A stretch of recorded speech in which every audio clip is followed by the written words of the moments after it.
सुप्रभात मेरे प्रिय विद्यार्थियों। मैं आप लोगों का अध्यापक संदीप सर आप लोगों के सामने फिर से उपस्थित हो गया हूँ। आज हम संज्ञा विषय को लेकर उपस्थित हुए हैं, संज्ञा चैप्टर लेकर प्रस्तुत हुए हैं। तो संज्ञा के बारे में आप लोग सभी जानते हैं, फिर भी हम एक बार इसको देख लेते हैं। परिभाषा: किसी व्यक्ति, वस्तु, स्थान या भाव के नाम को संज्ञा कहते हैं। संज्ञा के भेद: पहला भेद है व्यक्तिवाचक संज्ञा। किसी विशेष प्राणी, वस्तु या स्थान के नाम को व्यक्तिवाचक संज्ञा कहते हैं, जैसे मदर टेरेसा, महात्मा गांधी, हिमालय आदि।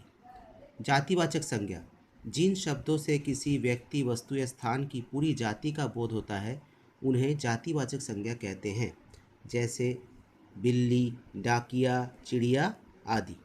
तो इसके बारे में हम लोग पहले भी जानते थे, फिर से हम लोग एक बार इसको पढ़ रहे हैं। इसके बाद है भाववाचक संज्ञा।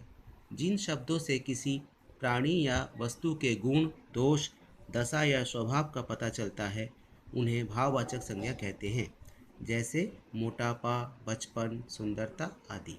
तो जिन शब्दों से किसी प्राणी के प्राणी या वस्तु के गुण, दोष, दशा या स्वभाव का पता चले उन्हें भाववाचक संज्ञा कहते हैं। और ये हमको दिखाई भी नहीं देता है, ये संज्ञा हमें दिखाई नहीं देता है, ये सिर्फ हम फील कर सकते हैं, महसूस कर सकते हैं, हमारी इंद्रियों के द्वारा हम महसूस कर सकते हैं। मोटापा, बचपन, सुंदरता आदि। इसके बाद इस साल जो हम नया पढ़ रहे हैं वो है संज्ञा के अन्य भेद, जिसमें पहला है द्रव्यवाचक संज्ञा, जिसको इंग्लिश में मेटेरियल नाउन कहा जाता है। जिन संज्ञा शब्दों से किसी द्रव्य, पदार्थ, धातु आदि का बोध होता है उन्हें द्रव्यवाचक संज्ञा कहते हैं, जैसे पानी, तेल, चांदी, सोना आदि। फिर से हम लोग पढ़ लेते हैं। जिन संज्ञा शब्दों से किसी द्रव्य मतलब किसी तरल पदार्थ या किसी वस्तु का या धातु मतलब मेटल आदि का बोध होता है उन्हें द्रव्यवाचक संज्ञा कहते हैं, जिसमें पानी, तेल, चांदी, सोना आदि। समुदायवाचक संज्ञा, ये अगला है नया संज्ञा का भेद है। जिन संज्ञा शब्दों से किसी समूह या समुदाय का बोध हो उन्हें समुदायवाचक संज्ञा कहते हैं। जिस संज्ञा शब्दों से किसी समूह या समुदाय का बोध हो, समूह मतलब कम्युनिटी या बहुत लोगों का बोध हो, जिसमें बहुत लोग हैं, जहाँ बहुत भीड़ इकट्ठी हो रही है, तो उसमें हम कहेंगे समुदायवाचक संज्ञा, जैसे भीड़, सेना, झुंड आदि। इसको हमें ध्यान रखना है, ठीक है।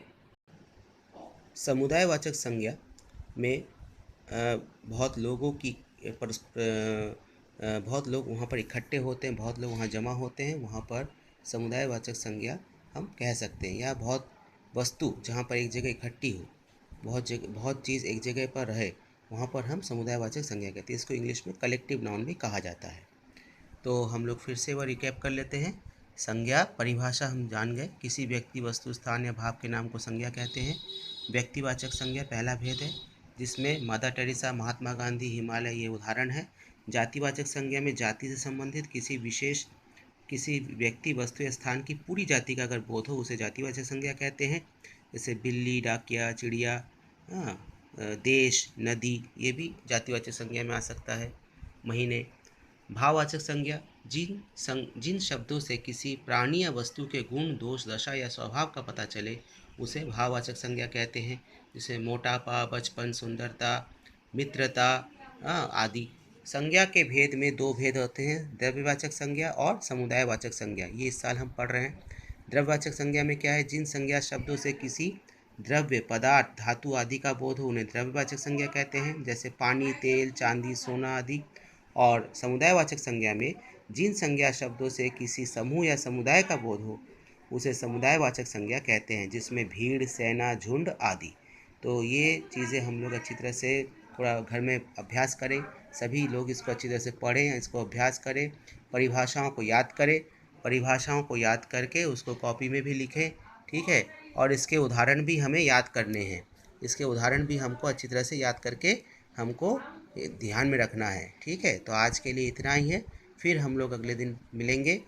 इसी पार्ट का अगला भाग लेकर मैं अगले दिन उपस्थित होऊंगा। ये भाग 1 था, पार्ट 1 था ये, और अगले दिन मैं पार्ट 2 लेकर आप लोगों के सामने उपस्थित होऊंगा। तब तक के लिए आप लोग इसको अच्छी तरह से ध्यान से पढ़ें और इसको ध्यान से समझने की कोशिश करें। घर में रहें, सुरक्षित रहें और पढ़ाई करते रहें। ठीक है, तब तक के लिए धन्यवाद। आप सबका दिन मंगलमय हो।